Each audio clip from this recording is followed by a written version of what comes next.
It was a clouded night, yet rain was not falling. The moon had disappeared behind the dark grey veil.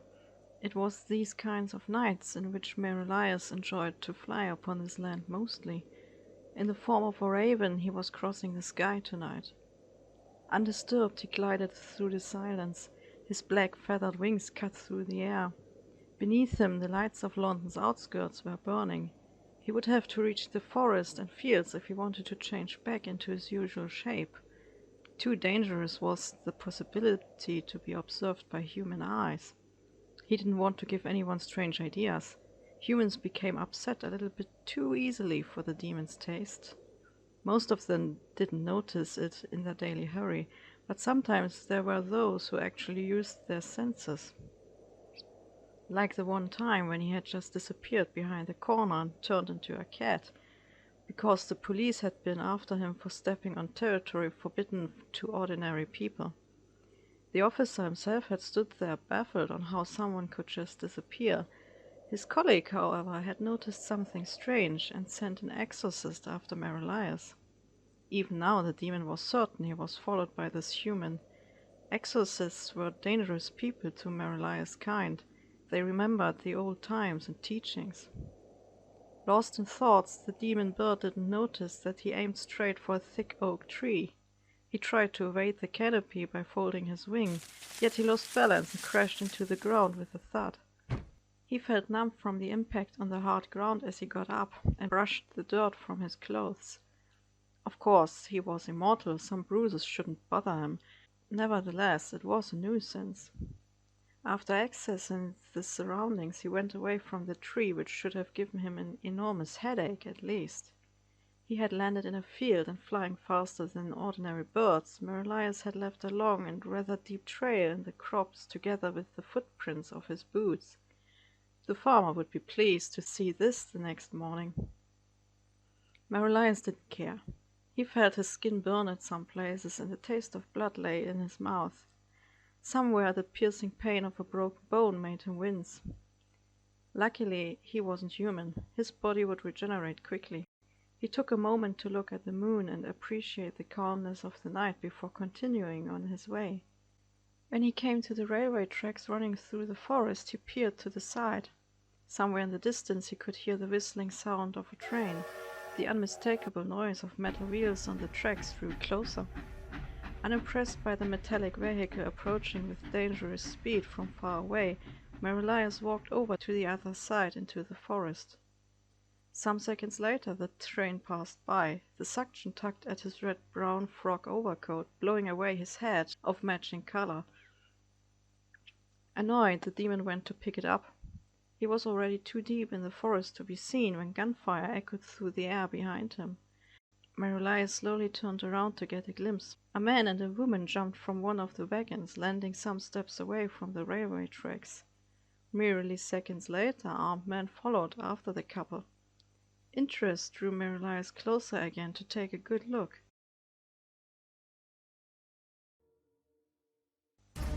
Dean and his fiancée were running through the wagons of the train. He had thought their pursuers had left them alone, yet as it seemed they had been followed by them into the train, and now his uncle's men were about to finish their job. With burning lungs, the couple ran through the almost empty wagons of the night train. Their footsteps echoing unnervingly loud in his ears seemed to drown out everything else.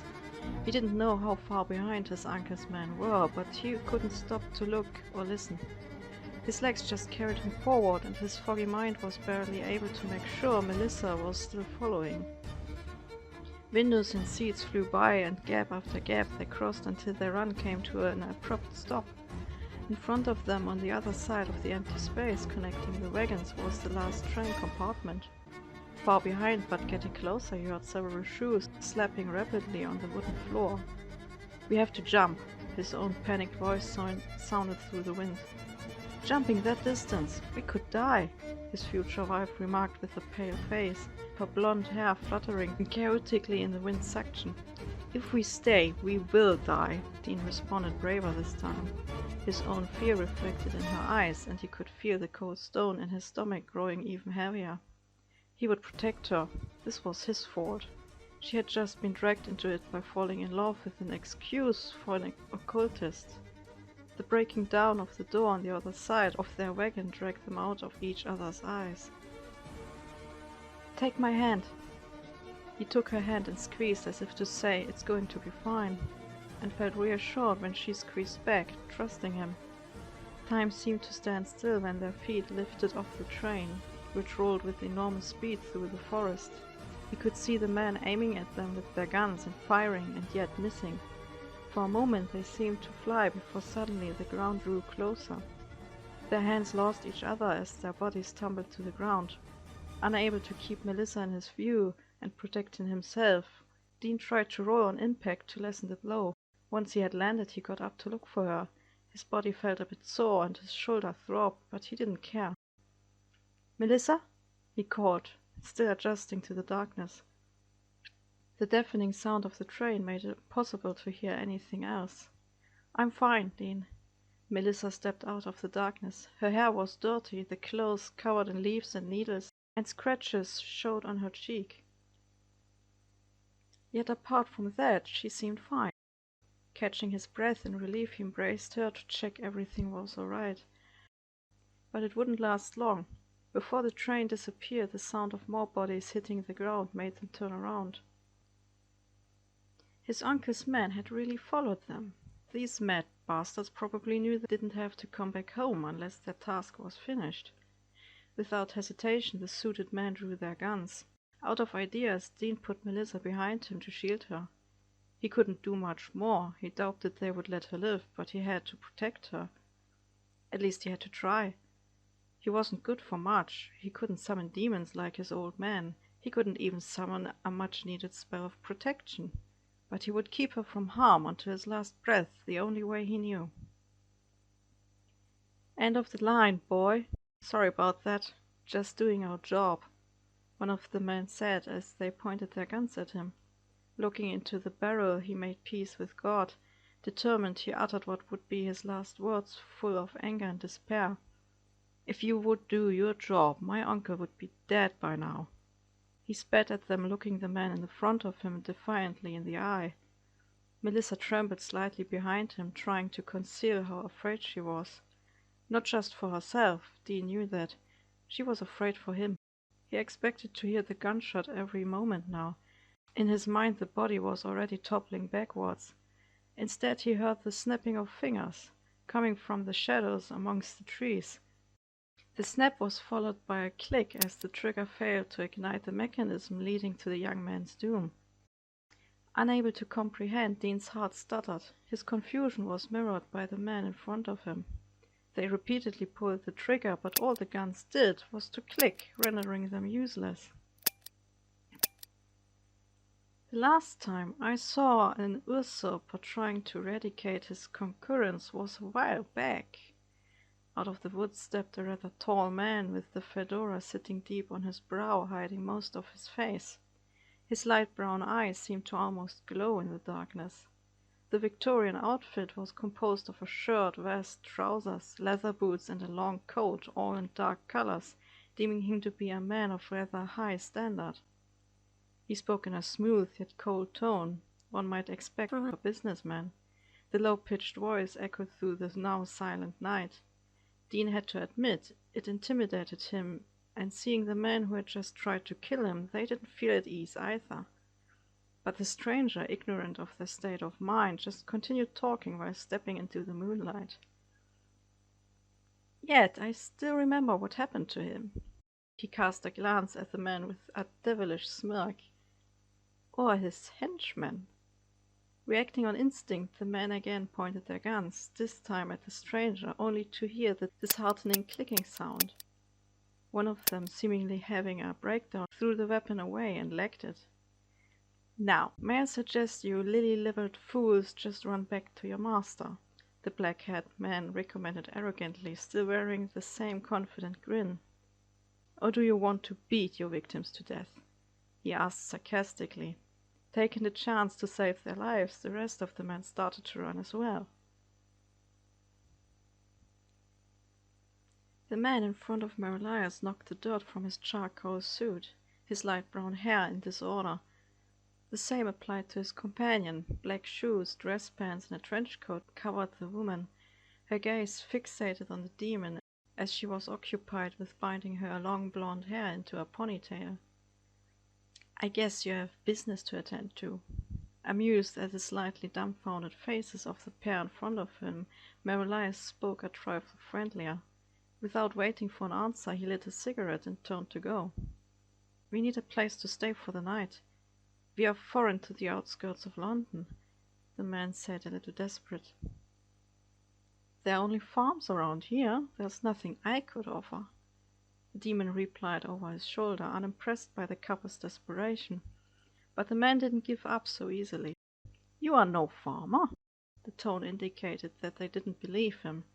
He had quite a big mouth for someone who could be hardly older than 26, 27. The demon could feel the uncertainty surrounding the two, even if the man didn't show it. They were not sure what Merelias would do to them. Still smoking, he asked, "What is your name?" Dean Calderwood. And this is Melissa Ryan." "I was curious," the demon spoke, looking at the trees. "Two people about to die, and yet refusing to submit. A strange sight these days where everyone is out for profit." He paused to take another puff before continuing. "But now I got my answer, and take my leave." "An answer for an answer, that's how the bargain goes," the man countered in a firm voice. "You know the rules well," Merelias admitted. To every other stranger he would just have been a man around his 30s with half-long black hair, but not to this boy, obviously. "I am not a fool. I know what you are." Before the demon could say any more, another voice came from the woods. "Step away, my son. This is a dangerous creature which needs to be taken care of." Tch! He had stayed here for too long. He should have made a dash for it instead of chatting away. The exorcist had probably used his tools, or God's guidance, which had led him straight to Merelias. Wearing the clothes of a priest, the exorcist drew a sword while stepping closer. "Through this divine sword thou shalt find rest and be purified from this earth." The demon just grinned, not paying attention to the couple, which hadn't made a move despite the priest's warning. Despite the grin stealing itself onto his face, the bitter taste in his mouth remained. One should think you grew tired of following me across Britain, Johnson, being so far from Rome." Merelias threw the cigarette away in a casual manner. Not wasting time, the priest delivered his first blow with the blade. Without effort, Merelias dodged it. Drawing a sword out of his coat, he attacked, but the priest was skilled. The next slash left a deep cut on Merelias' upper arm. Something about this weapon wasn't right. Ordinary weapons didn't injure him easily. They made him bleed, but the wounds closed in a fraction of a second. Yet this blade was different. It had cut him like butter. This thing was dangerous even to him. Trying to ponder about it made him look more closely. It almost seemed to glow very faintly when closing in on him. Suddenly a fist slammed into Merelias' face, causing him to lose focus for a moment. Damn it, he had been too fixated on the blade. Not missing this opportunity, the priest took a stance to penetrate his opponent's body. But before that could happen, another voice spoke out. "Halt!" Confused, the priest stopped only a foot from Merelias' chest. "Stop meddling with my business, boy," the exorcist snapped back. "I was searching for this demon. I summoned him. He just went outside without my permission." The demon had to say, for an improvised explanation. This sounded very believable. And it seemed the priest hadn't heard anything from their earlier conversation. "I follow him for 3 years already. You tell me he was your servant all along." The laugh soon turned into a frown when the young man spoke out again with authority in his voice. "He was not just accomplishing tasks for me, but for the crown as well, father. You should have heard of my father, Aidan Calderwood. I am his son." Clearly upset, the exorcist replied, "Yes, everyone in the occult knows the great demonologist Calderwood." "Very well. Take your dog with you." Angrily he sheathed his sword and disappeared into the forest.